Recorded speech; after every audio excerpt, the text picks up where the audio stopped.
En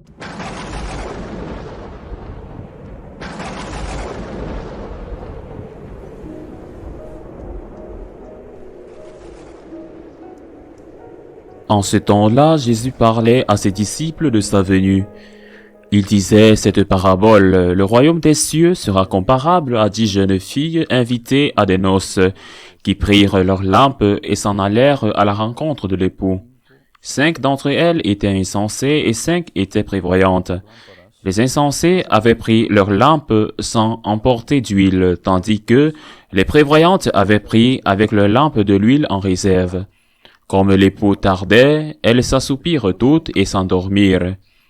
Au milieu de la nuit, un cri se fit entendre. « Voici l'époux, sortez à sa rencontre. » Alors toutes ces jeunes filles se réveillèrent et préparèrent leurs lampes.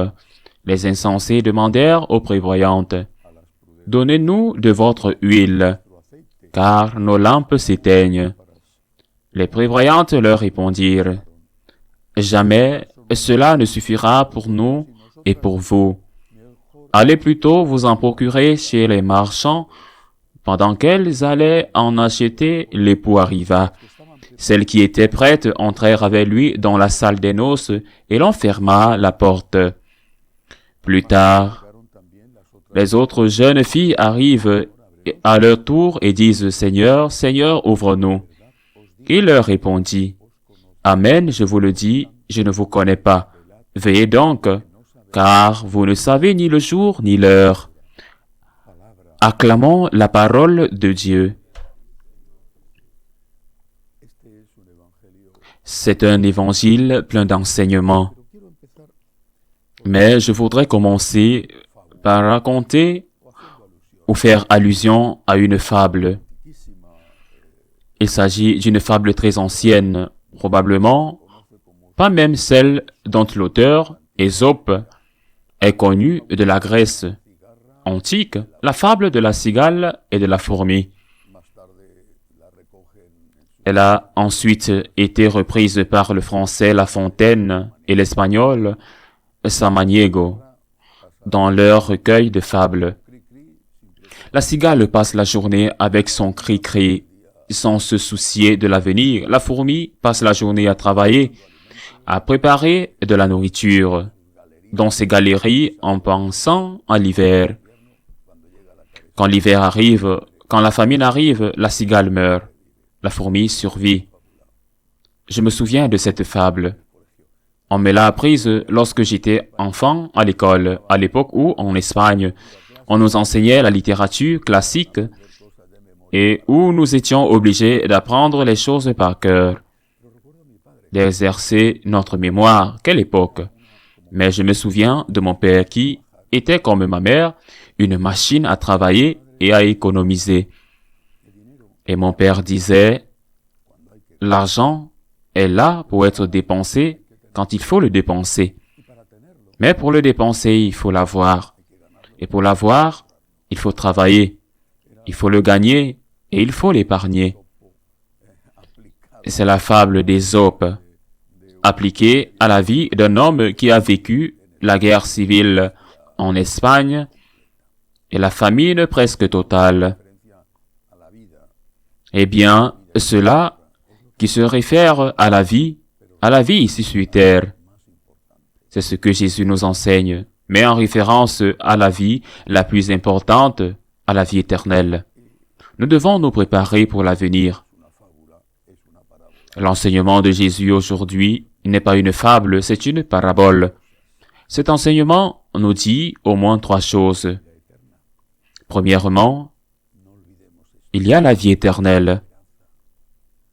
Ne l'oublions pas, c'est notre espérance. Il y a la vie éternelle. C'est merveilleux. Il y a la vie éternelle. Nous allons mourir. On dit, et c'est une définition exacte et redoutable, que l'homme est le seul animal qui sait qu'il va mourir. Dieu nous a épargné de connaître le jour et l'heure, mais nous savons que nous avons une date de péremption. Cette date de péremption arrivera, mais notre vie ne s'arrête pas. il y a la vie éternelle. Le Christ est ressuscité. Premier enseignement. Deuxièmement, il y a un jugement.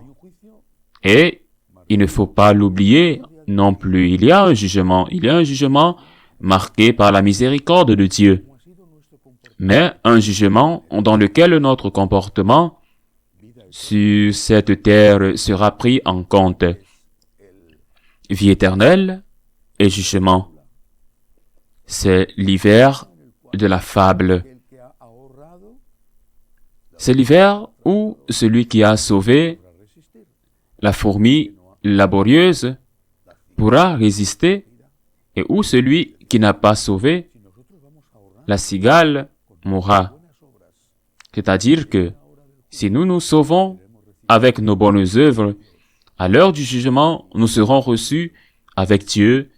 Et si nous avons vécu dans le péché, en faisant le mal au lieu de faire le bien, à l'heure du jugement, nous vivons éternellement avec le diable. Mais il y a plus dans cet enseignement. Il y a plus. Cette heure du jugement, cette heure de notre mort, est une heure dont nous ne savons rien. Nous savons qu'elle arrivera, mais nous ne savons pas quand, comment, quelles circonstances seront liées à ce jugement, à cette mort. Les jeunes meurent, les vieux vivent jusqu'à plus de 100 ans. Eh bien, nous ne connaissons ni le jour, ni l'heure, et c'est pourquoi le Seigneur dit aujourd'hui, vous devez être prêts à chaque instant. Si vous dites, et beaucoup le disent, eh bien, j'aurai le temps à la fin d'aller me confesser. Et si cela n'arrive pas, je n'ai vécu une expérience terrible au bord de la mort qu'une seule fois dans ma vie. Une deuxième fois où j'aurais pu mourir, mais surtout une fois lors d'un accident de la route, quand j'étais très jeune. Je commençais à peine à conduire et la voiture dans laquelle j'étais, le conducteur, j'étais seul, est tombé dans une gorge, dans une montagne. Et il ne m'est rien arrivé. C'était un vrai miracle. Je n'ai pas eu le temps de réfléchir. Je me souviens seulement que la voiture est sortie de la route, qu'elle a tourné en rond et qu'elle est apparue plus tard dans une prairie, à une centaine de mètres, à une certaine distance de la voiture, alors que la voiture était accidentée. Avec ma ceinture de sécurité, j'étais sorti par-dessus la ceinture et la porte du passager s'était ouverte proprement, là où il n'y avait personne. Mais c'est là que je suis sorti. J'aurais pu mourir. Je n'aurais pas eu le temps de faire quoi que ce soit. Je n'ai pas eu le temps de dire « Seigneur, pardonne-moi, Seigneur, aide-moi ». Rien, c'était un instant.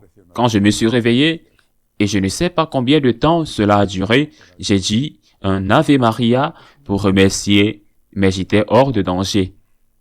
C'est une erreur dangereuse de croire que vous aurez le temps de dire « Seigneur, pardonne-moi » ou d'appeler un prêtre et de le faire venir pour se confesser ou d'aller le voir vous-même.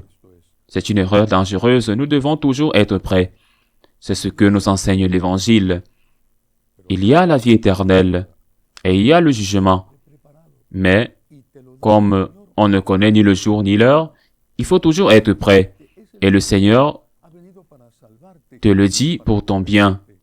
Parce qu'il veut ton bien, parce qu'il veut te sauver, il est le Seigneur. Il est venu pour te sauver. Pas pour te condamner, mais il y a un autre enseignement dans cette parabole. Il y a deux groupes. Les insensés et les sages. Et ceux qui font partie du premier groupe, les insensés, disent aux sages,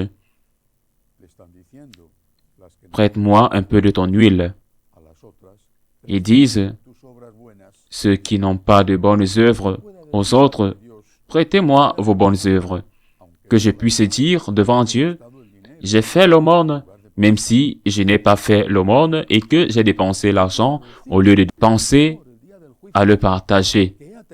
Que puis-je dire au Seigneur au jour du jugement que j'ai pris soin de nos parents alors que je n'ai pas pris soin d'eux et que j'ai passé mon temps à d'autres choses alors que toi, tu étais là pour eux? Et ainsi de suite. Ce n'est pas possible, ce n'est pas possible. Le bien que nous faisons et le mal que nous faisons sont personnels et intransmissibles. Même si vous vivez entouré de saints qui peuvent vous influencer non seulement par leurs prières d'intercession, mais aussi par leur exemple. Même si vous vivez entouré de saints, si vous n'êtes pas saint, à l'heure du jugement, vous ne pourrez pas dire « ma sœur, mon père, ma mère, mon grand-père, un ami sont des saints. » Ils diront « mais ce sont des saints, et vous, qu'est-ce que vous êtes ?» J'ai rencontré des saints. Je les ai rencontrés. J'ai rencontré Saint Jean-Paul II et j'ai été avec lui à de nombreuses reprises. J'ai rencontré Mère Teresa de Calcutta et j'en ai certainement rencontré d'autres qui n'ont pas encore été béatifiés. Certains sont déjà en cours de béatification. Je les ai rencontrés. Ce n'est pas un soulagement pour moi, mais une responsabilité. Qu'ai-je fait? Qu'ai-je fait du don, de la grâce, du don? Qu'ai-je fait? Les biens terrestres peuvent être transférés par une donation ou un héritage. Les biens spirituels ne le peuvent pas. Nous serons jugés avec amour et miséricorde, mais nous serons jugés sur les bonnes ou mauvaises choses que nous aurons faites. Et nous ne savons ni le jour ni l'heure. Devenez une fourmi qui travaille et économise pour de bonnes œuvres, sans tout dépenser pour elle-même, au lieu d'être la cigale qui pense que l'hiver ne viendra jamais. Ainsi soit-il.